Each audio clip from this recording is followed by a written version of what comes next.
దేవుని దయ్యంతో జనుల దయ్యంతో వర్తిల్లేదు. అంటే మనము ఆయన స్వరూపంలోకి మనం రావాలి అంటే దాని అర్థము మనుషుల దయ్యంతో కూడా మనం ఉండాలి. మనుషుల దయ్యం మనం సంపాదించుకోవాలి. మనుషుల దయ్య సంపాదించుకోవాలంటే మొదటిగా మనం స్టార్ట్ చేయాల్సింది మన పిల్లల నుంచి, మన ఎదుగుతున్న పిల్లల నుంచి. ఇక్కడ అనేకమైన తల్లిదండ్రులు ఉన్నారు. మీ పిల్లల్లో మీరు కన్నా మీ పిల్లలు ఎదుగుతున్న వయసులో చక్కగా మౌల్డ్ అయ్యే వయసులో మీ పిల్లలు ఉన్నారు. ఆ వయసులో ఉన్న పిల్లల్ని నెగ్లెక్ట్ చేస్తే ఫ్యూచర్ అనేది ఫ్యామిలీకి ఉండదు. విచ్ఛిన్నమైన పరిస్థితులను అనవసరంగా గుర్తించుకుంటాం.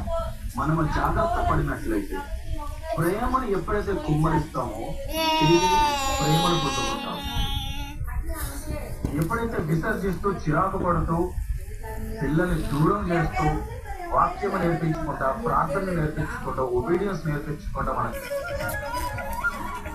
ఆ ఒక్క